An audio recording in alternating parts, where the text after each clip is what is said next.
4월 11일 화요일 너희는 내게로 돌아오라는 제목으로 스가랴 1장 1에서 6절의 말씀입니다.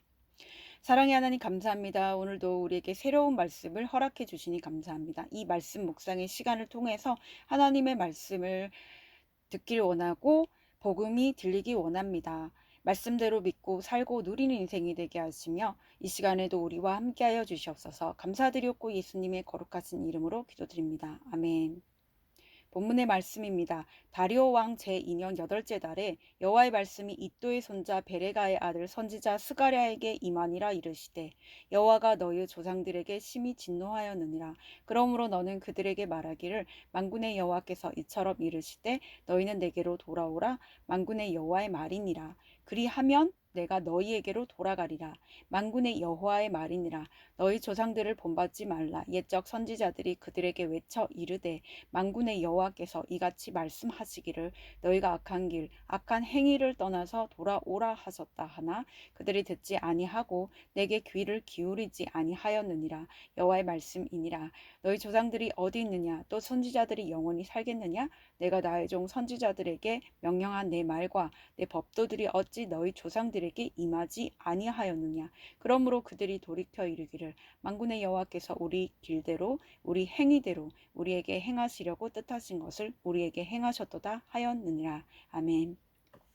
도움말입니다. 다리오는 바사, 페르시아 왕 다리오입니다. 그는 예루살렘 성전 건축의 합법성을 고레스 왕의 조서를 통해 확인하고 즉각 조서를 내려 성전 건축을 독려하고 지원을 아끼지 않았습니다. 베레가는 선지자 스가랴의 부친이며 이도의 아들입니다. 이도는 스룹바벨과 예수아를 따라 귀환한 제사장이었으므로 베레가와 스가랴는 아론의 자손이었을 것입니다.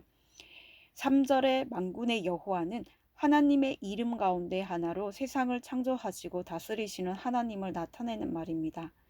법도는 지켜야 할 법과 제도, 하나님의 율법과 명령을 포함하는 말입니다. 본문 요약입니다. 다리오 왕이 패권을 잡은 지 2년째에 여호와의 말씀이 선지자 스가랴에게 임합니다.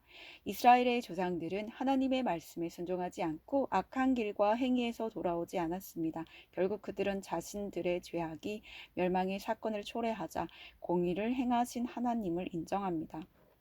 오늘의 중보기도입니다. 가정주부들이 예배와 믿음의 공동체에서 선포되는 말씀에 귀 기울여 주님만 의지하게 하옵소서. 아멘. 본문 해설입니다.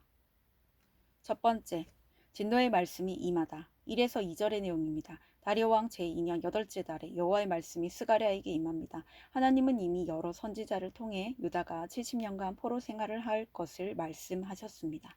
이후 바벨론이 바사에 의해 멸망한 뒤 고레스 왕이 바사를 다스릴 때 유다는 예루살렘으로 귀환하여 성전을 재건합니다. 하지만 외부의 방해와 내부의 욕심으로 성전 건축은 중단되고 맙니다. 그러자 하나님은 학계 선지자를 통해 성전 건축을 독려하시고 2달 후 스가랴 선지자에게도 말씀에 순종하지 않은 유다의 조상에게 하나님이 심히 진노하셨다는 말씀이 임합니다. 적용 질문입니다. 내게 찾아온 고난 가운데 하나님의 진노하심을 깨달은 적이 있습니까? 두 번째, 조상을 본받지 말라. 3에서 4절의 내용입니다. 하나님은 선지자들을 통해 끊임없이 말씀을 전하셨습니다. 스가랴를 통해 유다에 전하시는 말씀도 동일합니다. 하나님은 너희가 돌아오기만 하면 내가 너희에게로 돌아가겠다고 하시며 이전에 숱하게 돌아오라는 음성을 듣고도 귀를 기울이지 않은 조상의 잘못을 반복하지 말라고 당부하십니다. 우리도 욕심과 교만에 빠져 예배와 공동체를 소홀히 하고 있다면 어서 돌이켜야 합니다. 교회의 역사와 믿음의 선진의 무수한 간증이 그 길이 옳지 않다는 것을 증거하기 때문입니다. 적용 질문입니다. 말씀을 들을 때 내게 찔림으로 다가오는 것은 무엇입니까? 세 번째, 말씀은 이루어진다. 5에서 6절의 내용입니다. 남유다 백성은 자신들에게 수없이 반복되던 하나님의 경고를 기억하고 결국 자기들에게 찾아온 고난을 인정합니다. 스스로 악한 길에 서고 올바르지 않은 행동을 했을 때 그 행위에 대한 결과가 고스란히 자신들에게 돌아온 것입니다. 하나님은 택하신 백성의 구원을 위해 말씀에 순종하지 않은 죄가 그들에게 그대로 돌아가게 하심으로 역사하십니다. 그러므로 성도는 구원을 이루시는 하나님의 크신 뜻과 섭리를 깨달아 내게 일어난 사건을 인정하고 감사해야 합니다. 적용 질문입니다. 하나님이 나를 구원하려고 허락하신 사건이 무엇입니까?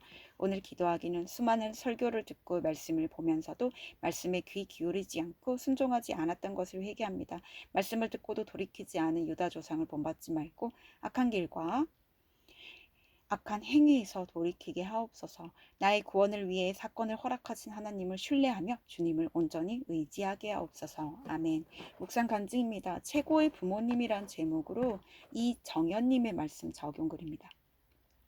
초졸 학력이신 저의 아버지는 서울로 상경하여 자수성가한 분이십니다. 그리고 어머니는 엄한 부모님에게서 도망치듯 나와 19살에 아버지와 결혼하여 큰아들인 저를 낳으셨습니다. 저는 돈 문제로 자주 다투시는 부모님을 보며 돈만 있으면 우리 집은 행복하리라 생각하여 돈을 우상 삼았습니다. 그리고 모든 것을 스스로 판단하고 살면서 부모님과 친구들에게 인정을 받았습니다. 하지만 우울증을 앓고 계시던 어머니가 술만 드시면 살림을 부수고 소주병으로 아버지의 얼굴을 때려 피를 흘리게 하실 때는 제가 할 수 있는 일이 아무것도 없었습니다. 그러다 급기야 여호와가 심히 진노하시는 것 같은 사건이 발생했습니다. 어느 날 어머니가 안방 문을 걸어 잠그고 침대에 불을 지르신 것입니다. 제가 급하게 망치로 문을 부수고 들어가 진화하여 다행히 어머니는 다친 곳이 없으셨지만 그때 저는 부모님을 이혼시키고 혼자 살아야겠다고 다짐하며 어머니를 마음으로 살인했습니다. 그러던 중 저는 청년 시절에 교제하던 자매의 인도로 교회를 다니게 되었습니다. 그곳에서 말씀으로 자신의 죄와 수치를 고백하는 지체들을 보며 그동안 누구에게도 말하지 못한 저의 가정사를 나눌 수 있었습니다. 그러면서 만군의 여호와께서 이처럼 이르시되 너희는 내게로 돌아오라. 만군의 여호와의 말이니라는 말씀처럼 불신 가정에서 태어난 저를 예수님을 믿게 하고자 부모님이 수고하셨다는 것이 인정되었습니다. 부모님의 수고가 없었다면 저는 술과 담배, 음란물, 돈우상 등의 악한 길과 악한 행위를 떠날 수 없었을 것입니다. 마음속으로 부모를 살해한 폐륜아인 저를 예수 믿게 해주신 것이 감사해 지금은 부모님을 전도하고 있습니다. 하지만 아버지는 종교엔 자유가 있다며 거절하시고 어머니는 교회보다 절이 좋다고 하십니다. 그럼에도 저를 예수 믿게 해준 부모님의 구원을 끝까지 포기하지 않고 삶으로 주님을 전하겠습니다.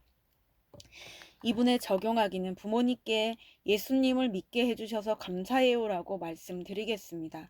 함께 일하는 아버지에게 제가 교회 공동체에서 받은 은혜를 나누겠습니다. 입니다.